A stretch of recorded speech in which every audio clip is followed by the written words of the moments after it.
मेरे प्रिय छात्र, हम बिहार बोर्ड के जो आने वाले एग्ज़ाम हैं 2025 में साइंस का बहुत ही महत्वपूर्ण प्रश्न इसमें दिए हैं। आप लोग इस प्रश्न पर 100% विश्वास कर सकते हैं, क्योंकि ये एनसीईआरटी पर आधारित है और यदि इसमें आप याद कर लेते हैं सभी प्रश्न को, ठीक है, तो यही प्रश्न आपको वहाँ देखने को मिलेगा।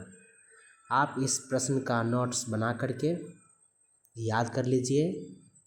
हम इसका नोट्स भी अप्रूव करवा देंगे और उसका आंसर भी, ठीक है। तो हम एक एक क्वेश्चन को पढ़ते हैं और आप लोग इस प्रश्न पर ध्यान दीजिएगा। तो पहला प्रश्न है क्या, और जो प्रश्न इसमें दिए हैं लेसन बाय लेसन हम लगभग 10 प्रश्न लिए हैं। रासायनिक अभिक्रियाएं एवं समीकरण से हम 2 अंक वाला 10 प्रश्न लिए हैं, जो अति महत्वपूर्ण प्रश्न है।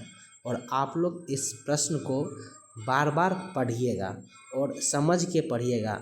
यदि आप रटते हैं इसको तो आप 2 से 3 दिन में भूल जाइएगा, ठीक है। तो प्रश्न है क्या, वायु में जलाने से पहले मैग्नीशियम रिबन को साफ क्यों किया जाता है। देखिए, बहुत ही महत्वपूर्ण प्रश्न है जो एग्जाम में बार बार पूछा जाता है। वायु में जलाने से पहले मैग्नीशियम रिबन को साफ क्यों किया जाता है, ठीक है।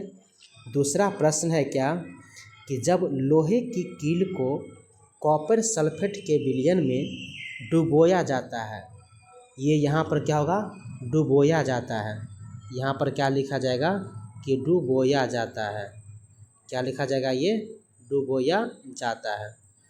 यानी जब लोहे की कील को कॉपर सल्फेट के विलयन में डुबोया जाता है तो विलयन का रंग क्यों बदल जाता है, ठीक है।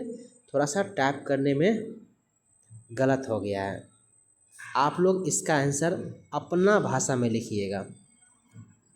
प्रश्न नंबर 3 है क्या, ऊष्माक्षेपी एवं ऊष्माशोषी अभिक्रिया का क्या अर्थ है। ऊष्माक्षेपी एवं ऊष्माशोषी अभिक्रिया का क्या अर्थ है, उदाहरण दीजिए।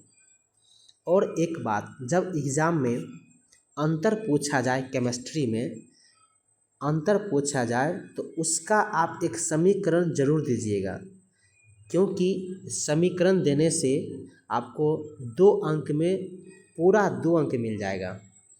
तो आप समीकरण भी बहुत ध्यान दीजिएगा, समीकरण पर भी। उसके बाद है क्वेश्चन नंबर 4 है क्या, श्वसन को ऊष्माक्षेपी अभिक्रिया क्यों कहते हैं। श्वसन को ऊष्माक्षेपी अभिक्रिया क्यों कहते हैं, वर्णन करें। अब यहाँ पर देखिए, कहता है वर्णन करने के लिए, और वर्णन शब्द आता है लॉन्ग क्वेश्चन में, लेकिन यहाँ पर हमको 2 नंबर में है, तो हम 2 अंक के ही हिसाब से 40 से 50 वर्ड में या 30 से 50 वर्ड में इसका आंसर लिख देंगे, ठीक है। वियोजन अभिक्रिया को संयोजन, प्रश्न संख्या 5 है क्या, संयोजन एक होता है वियोजन, एक होता है संयोजन। यानी वियोजन अभिक्रिया को संयोजन अभिक्रिया के विपरीत क्यों कहा जाता है, उदाहरण दें। देखिए, यहाँ भी है उदाहरण, तो आप लोग उदाहरण जरूर दीजिएगा, तभी आपको 2 नंबर मिलेगा। विस्थापन एवं द्विविस्थापन अभिक्रियाओं में क्या अंतर है। ये द्विविस्थापन लिखा हुआ है, क्या द्विविस्थापन, क्या अंतर है। इन अभिक्रियाओं के समीकरण लिखिए, ठीक है। अगला प्रश्न है क्या, अवक्षेपण अभिक्रिया से आप क्या समझते हैं, उदाहरण दीजिए। उदाहरण देखिए, यहाँ भी है उदाहरण, तो आप लोग एग्जाम में उदाहरण पर जरूर ध्यान दीजिएगा। उदाहरण हर हाल में ही लिखना है, ठीक है। इसलिए जब आप लोग याद कीजिएगा क्वेश्चन को तो एग्जाम्पल को भी ध्यान में रखिएगा, यानी समीकरण को। लोहे की वस्तु को हम पेंट क्यों करते हैं, बहुत ही आसान क्वेश्चन है और बहुत ही ज़बरदस्त क्वेश्चन है जो एग्जाम में पूछा जाता है। तेल एवं वसायुक्त खाद्य पदार्थों को नाइट्रोजन से प्रभावित क्यों किया जाता है? यानी तेल एवं वसायुक्त खाद्य पदार्थों को नाइट्रोजन से प्रभावित क्यों किया जाता है? देखिए, जब हम लोग कुरकुरे खाते हैं ना, तो उसका पैकेट में हवा भरा रहता है। कुछ भी खाते हैं पैकेट का तो हवा भरा रहता है, तो उसमें नाइट्रोजन भरा रहता है। ठीक है, क्यों किया जाता है, उसमें क्यों भरा जाता है, उसका आंसर लिखना है। लास्ट प्रश्न है लेसन 1 का, निम्नलिखित पदों का वर्णन कीजिए। इसमें क्या संक्षारण है और विकृत गंधिता है। संक्षारण का मतलब होता है कि कोई अच्छा पदार्थ है वो टूट के बिखरना यानी खराब हो जाना, और विकृत गंधिता का मतलब होता है क्या कि सुगंध एक स्थान से दूसरे स्थान पहुंचता है, वो क्या होता है, विकृत गंधिता। यह बहुत ही महत्वपूर्ण प्रश्न है और आप इस प्रश्न को ध्यान से तैयारी कीजिएगा।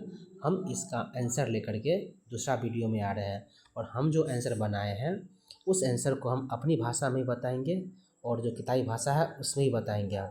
ठीक है, बस आप लोग ध्यान से इस वीडियो को सुनिएगा और सभी क्वेश्चन याद जाएगा बहुत ही आसान और सरल भाषा में। ठीक है, यह प्रश्न